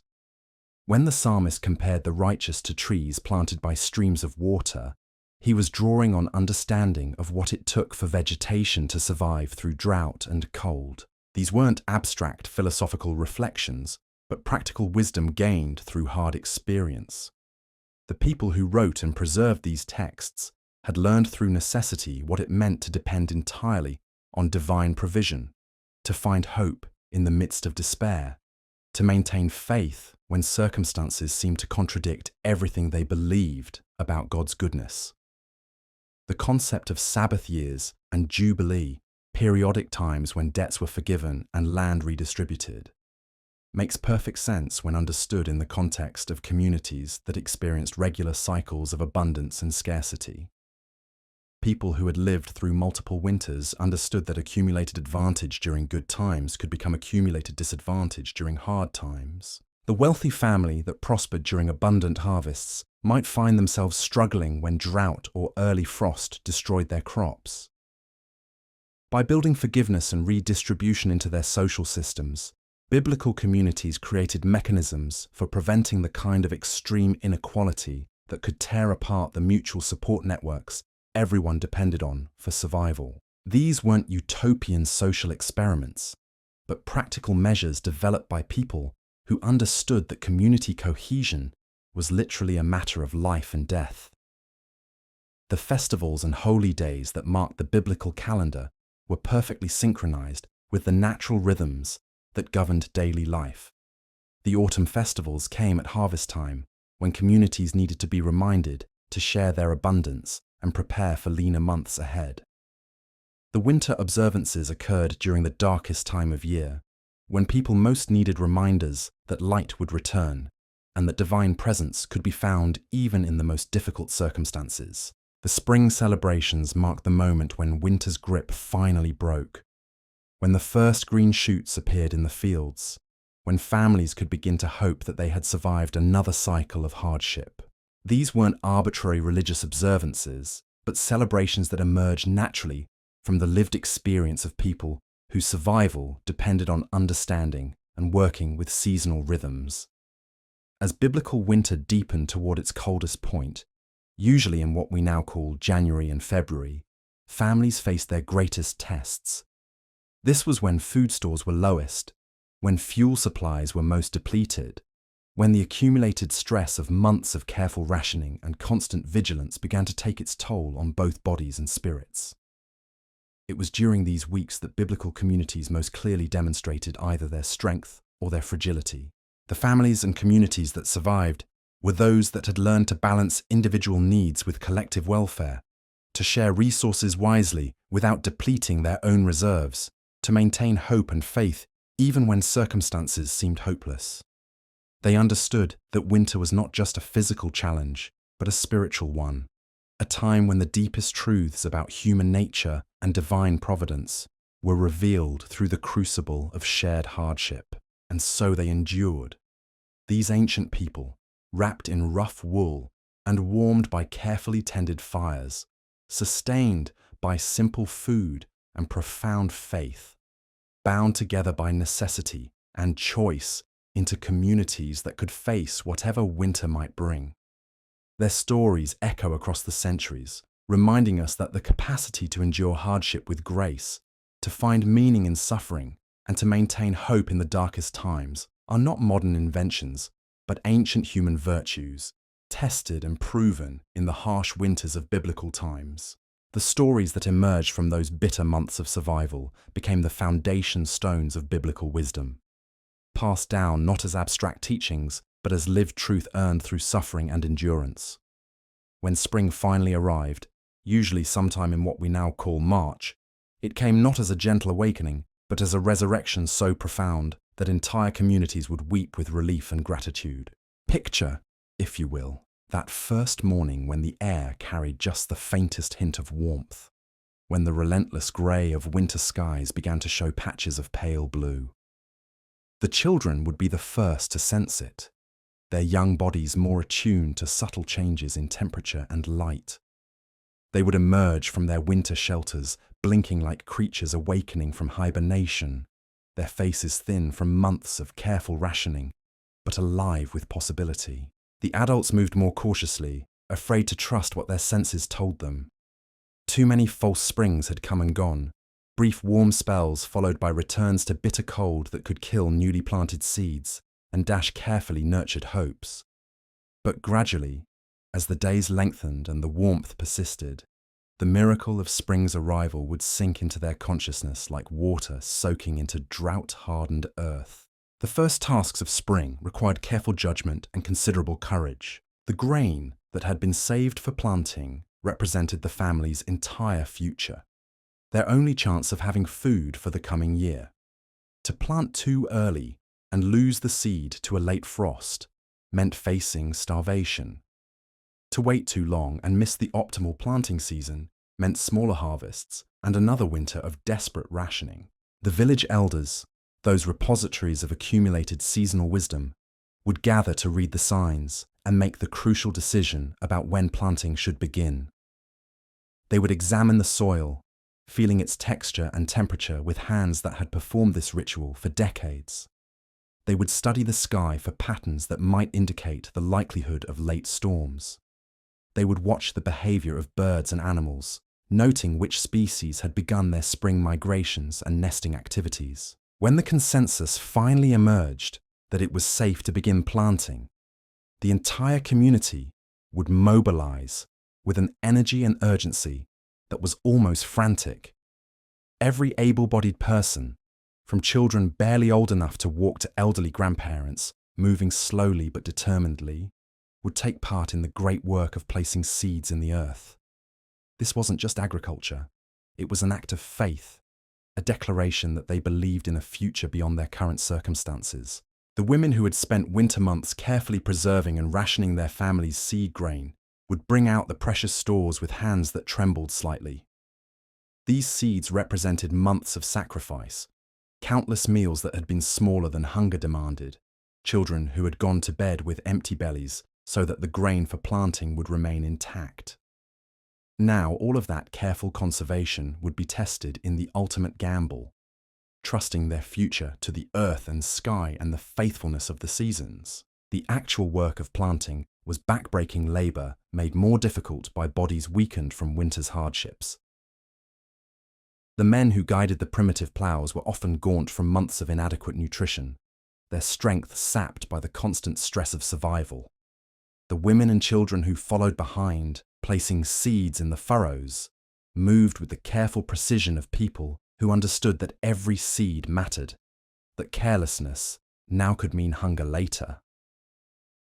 But there was also joy in this work, a kind of desperate celebration that they had made it through another winter and were now participating in the ancient miracle of renewal.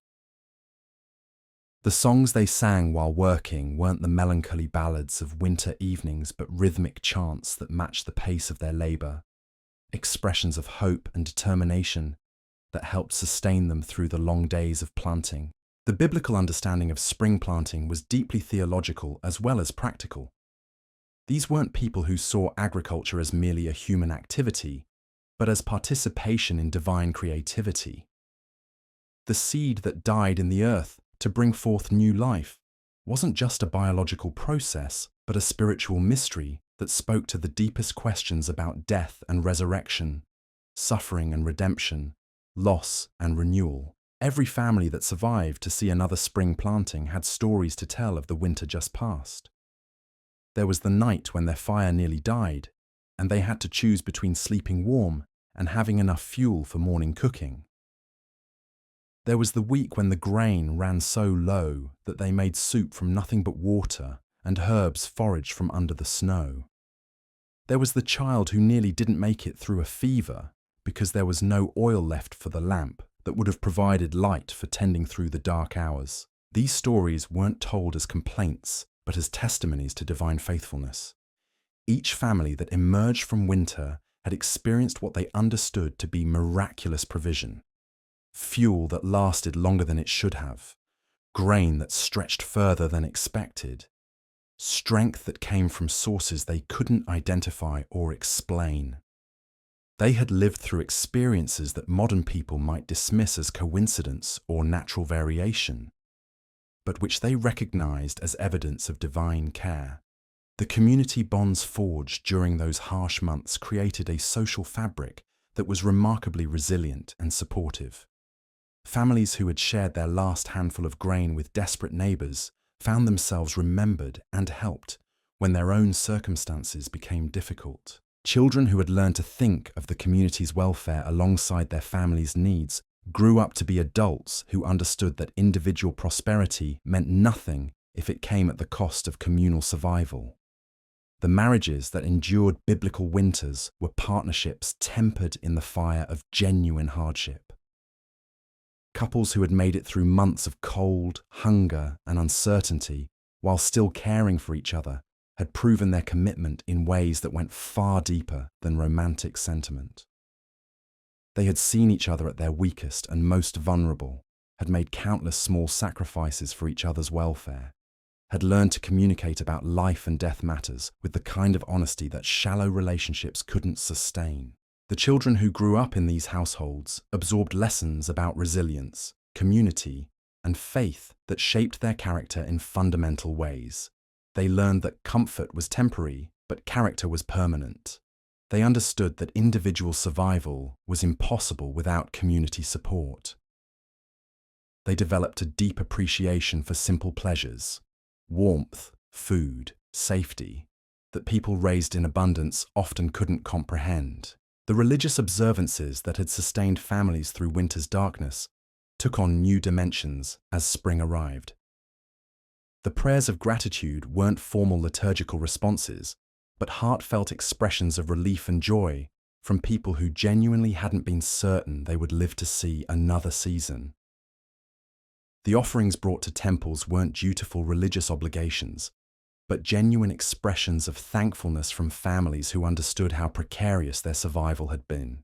The spring festivals that marked the biblical calendar weren't just celebrations, but communal acknowledgements that another cycle of testing had been completed successfully.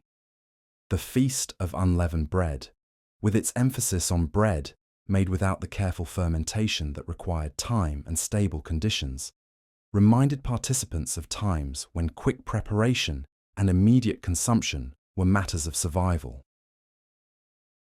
The Festival of First Fruits celebrated not just agricultural success, but the miracle that seeds had survived winter storage and earth had once again proven faithful to its promise of renewal.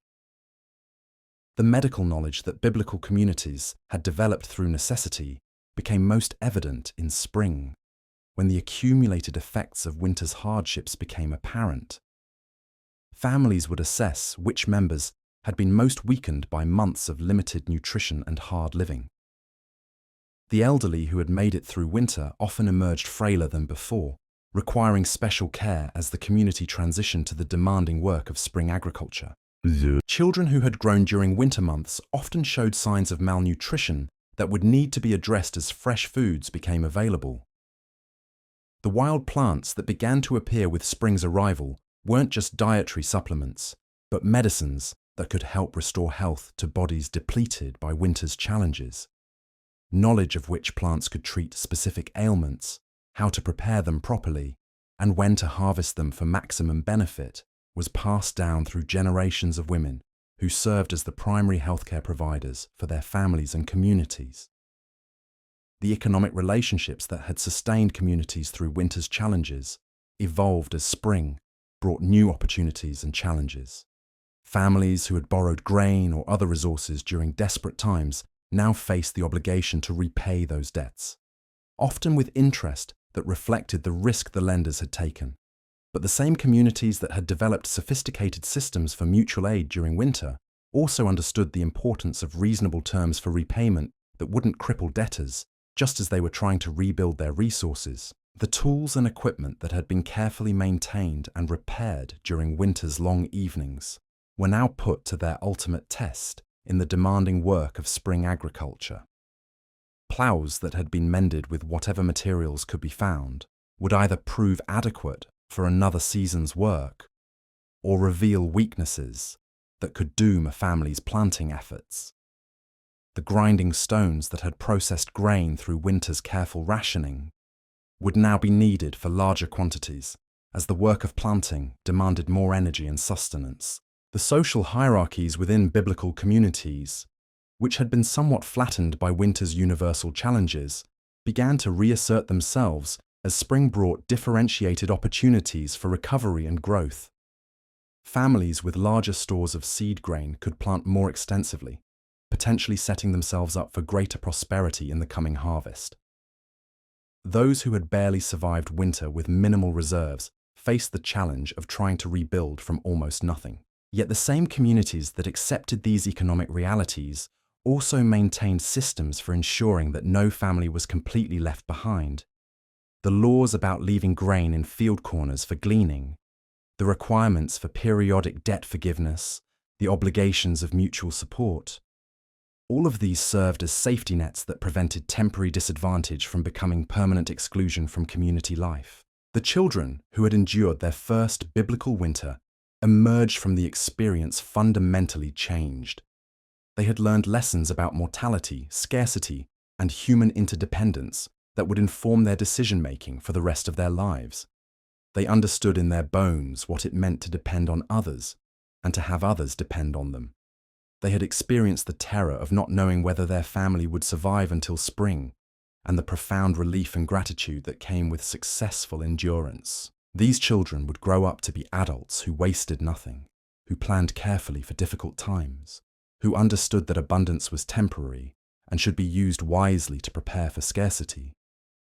They would become the elders who guided future generations through their own winter challenges, passing down not just practical knowledge, but the deeper wisdom that came from having faced mortality and emerged stronger. The stories that families told about their winter experiences became part of the oral tradition that preserved not just historical information, but practical wisdom about survival and community.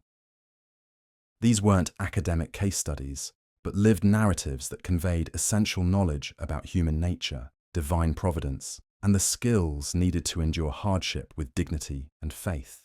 As spring progressed and the first green shoots began to appear in the planted fields, biblical communities would experience a kind of collective exhale, a relaxation of muscles that had been tense with anxiety for months.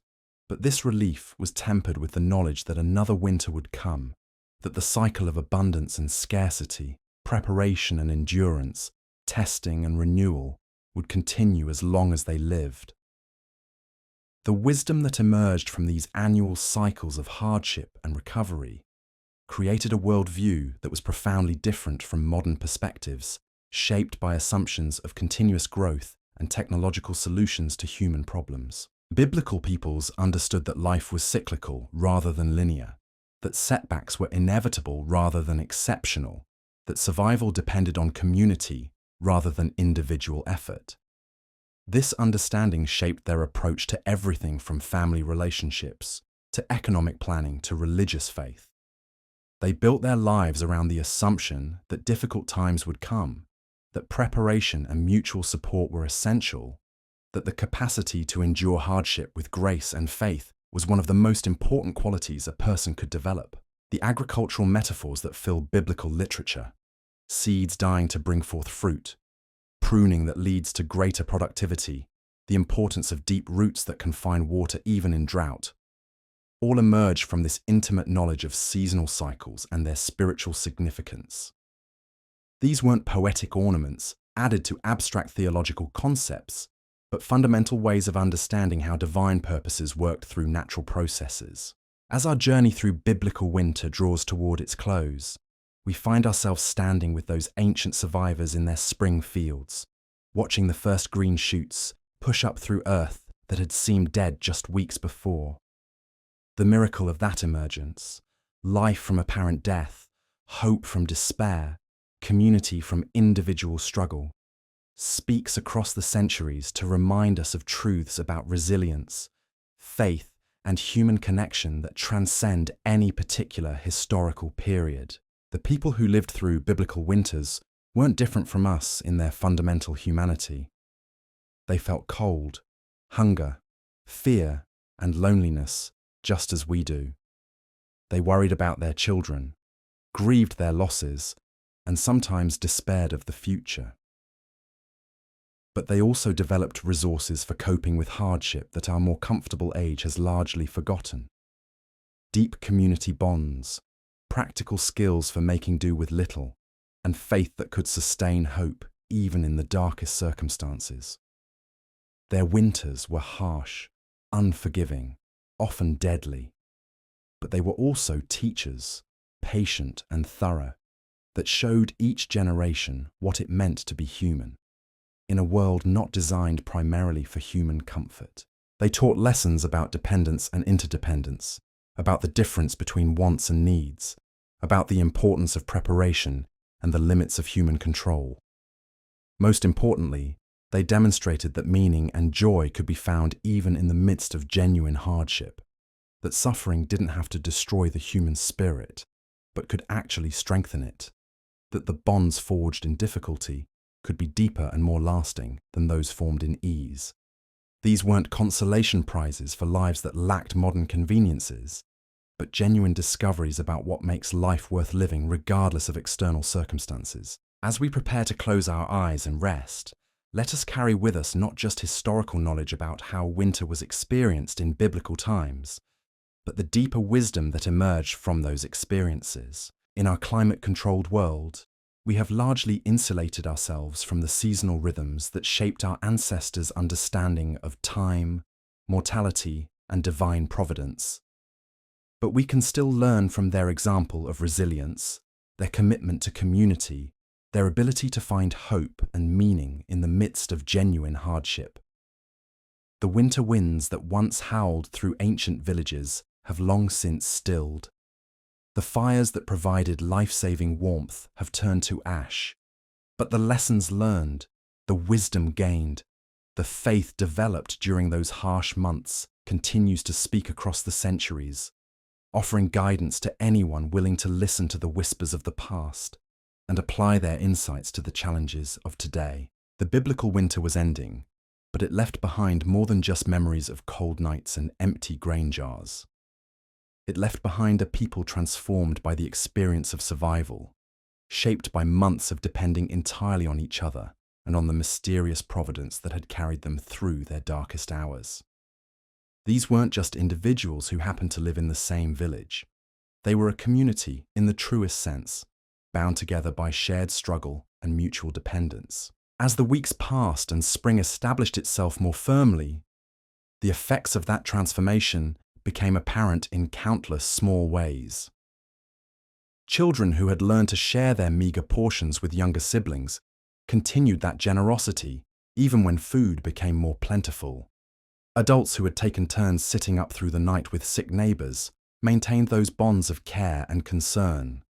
Families who had opened their doors to those with no fuel for their own fires found that their homes had become gathering places where the community naturally turned for support and guidance. The spring rains that nourished the newly planted seeds also washed away the physical traces of winter's hardships.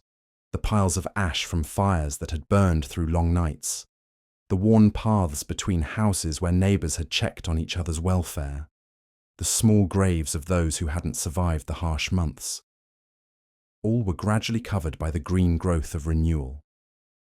But the spiritual and emotional traces of winter remained, embedded in the character of individuals and communities who had been tested and proven.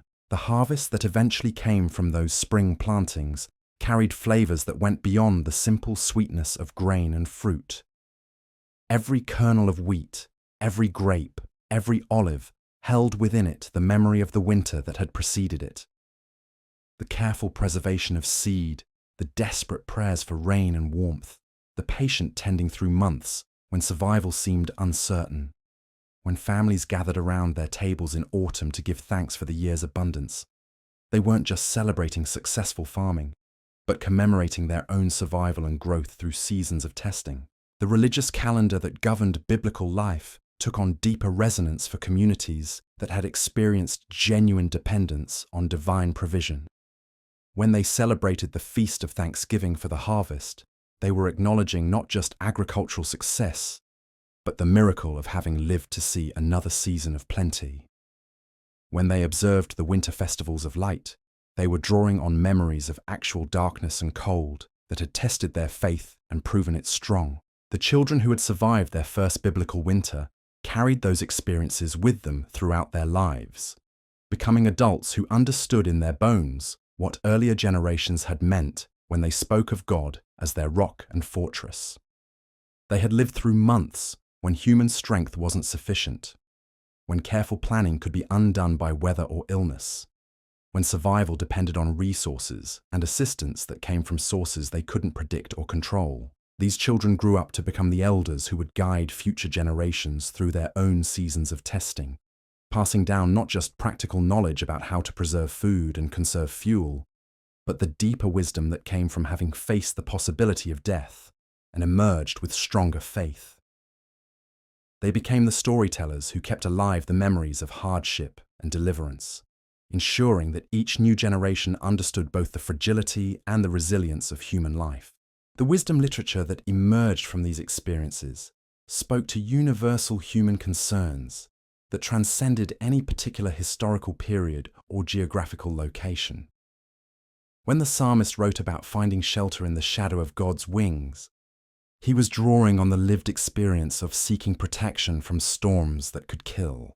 When the prophets spoke of streams in the desert and springs in dry places, they were addressing people who had known genuine thirst and desperate need for water.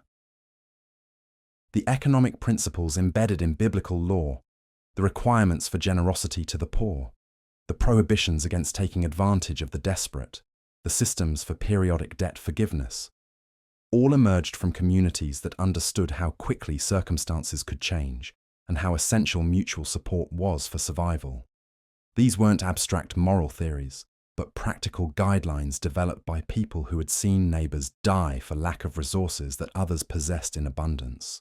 The marriage and family structures described in biblical texts reflected this deep understanding of interdependence and mutual responsibility. Relationships weren't based primarily on individual satisfaction or personal fulfillment, but on the practical reality that survival required cooperation, sacrifice, and commitment that could endure through the worst circumstances. The couples who had made it through winter together had proven their dedication in ways that went far beyond romantic sentiment. The religious practices that sustained these communities were similarly grounded in practical experience of dependence and deliverance. Prayer wasn't a ritual obligation, but a conversation with the source of life itself. Worship wasn't a weekly appointment, but a daily recognition of dependence and gratitude. Scripture wasn't a collection of ancient texts, but a living guide that spoke directly to the challenges of finding meaning and hope in difficult circumstances. As the seasons continued their ancient cycle, and the memories of that particular winter began to fade into the broader tapestry of community experience, the lessons learned remained embedded in the culture and character of the people who had survived. They had discovered resources within themselves and their relationships that they hadn't known existed. They had found ways to create warmth, sustenance, and hope from materials that seemed inadequate for the task. Most importantly, They had learned that the capacity to endure hardship with dignity and faith wasn't a special gift reserved for heroes or saints, but a fundamental human ability that could be developed through practice and community support. They had seen ordinary people, farmers and shepherds, mothers and children, elderly grandparents and young couples, rise to meet extraordinary challenges with courage and grace. The biblical winter that we have explored together across these quiet hours was harsh, demanding, often deadly. But it was also a teacher that revealed truths about human nature, divine providence, and the bonds that connect us to each other across time and circumstance. The people who endured those ancient winters weren't superhuman. They were simply human beings who had learned to depend on each other and on sources of strength beyond their own limited resources. Their stories echo across the centuries, not as museum pieces from a distant past, but as living testimony to the resilience of the human spirit and the power of community to sustain hope even in the darkest times. They remind us that comfort and security, while pleasant, aren't necessary for meaningful life, and that some of our most important discoveries about ourselves and our relationships come through facing challenges that test our limits and reveal our deepest values. As you drift now towards sleep, carried by the rhythm of these ancient stories and the wisdom they contain, let yourself rest in the knowledge that you are part of a great human tradition of endurance and hope. The same spirit that sustained families through biblical winters lives on in communities and individuals who continue to face hardship with courage, to support each other through difficult times, and to find meaning and beauty even in circumstances that seem designed to break the human heart. The winter winds that once howled through those ancient villages have long since stilled, but the warmth generated by people caring for each other through impossible circumstances continues to burn bright, passed from generation to generation, like a flame that cannot be extinguished by any storm. Sleep now in that warmth, surrounded by the invisible presence of all those who have faced their own winters and emerged with stories of survival, wisdom hard-won through suffering, and faith that proved stronger than any season's darkest hour. In the quiet moments before dawn, when the ancient world held its breath between night and morning, the people of biblical times would often pause to listen, not just to the sounds around them, but to something deeper, a rhythm that connected their small lives to the great turning of seasons and years. They understood, in ways we sometimes forget, that they were part of something larger than their individual struggles, participants in an ancient dance of survival and renewal that had been going on since the beginning of time and would continue long after their own brief candle had flickered out. And so, dear friend, as we reach the end of our journey through these frost-covered paths of antiquity, let us pause here in the gathering dusk of our story. The embers of ancient fires have long since cooled to ash. The voices that once whispered prayers in cold stone houses have faded into the silence of centuries. Yet something remains, something that transcends the particular struggles of any single winter in any distant time. The people we've walked alongside tonight, the shepherds watching their flocks, the mothers measuring grain with trembling hands, the children learning to find warmth in each other's presence. They have become part of us now, woven into the quiet fabric of our own understanding. Their winters have ended, but their wisdom lingers, patient as starlight, gentle as the breath that rises and falls in your chest as you settle deeper into rest. You see, the true gift of these ancient stories isn't found in the historical details or the survival techniques, remarkable though they were.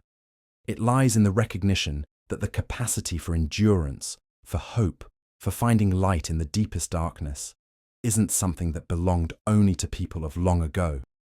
It lives in you, in all of us, waiting to be discovered when the seasons of our own lives demand more than we think we can give. The biblical winter was never really about the cold, was it? It was about what happens when everything unnecessary is stripped away, when we're reduced to the essentials of breath and heartbeat, and the precious warmth of another soul nearby. It was about learning that we are not meant to face the darkness alone, that the very act of sharing a small fire somehow makes it burn brighter than it ever could in solitude. Tonight, as you close your eyes and let these stories settle into the quiet places of your heart, know that you carry within yourself the same ancient strength that sustained those long-ago families through their harshest seasons. The same capacity for patience, for gratitude in small mercies, for finding meaning in the midst of struggle. These are not lost arts, but living possibilities, as near to you as your next breath. Sleep now, wrapped in the invisible warmth of all those who have faced their winters and emerged with stories to tell. Let the ancient rhythms of season and survival, of community and faith, carry you gently into dreams where the eternal spring is always just beyond the horizon, where the first green shoots are already stirring beneath the snow. The biblical winter has ended, but its lessons remain, not as burdens to bear, but as gifts freely given across the centuries, one quiet heart to another. Rest now in that legacy of endurance, in the knowledge that you are part of an unbroken chain of human courage stretching back to those first frost-covered mornings in the hills of Judea and forward to whatever dawns await. Thank you for sharing this gentle hour with me, for walking these ancient paths in the company of those who learned that even the darkest winter carries within it the promise of spring. Until we meet again in the quiet spaces where stories live and breathe, may your rest be peaceful and your dreams be filled with the soft light of hope that no season can extinguish. The fire has burned low, the stories have been told, and the long night's journey into rest begins. Sleep well, dear friend, sleep well.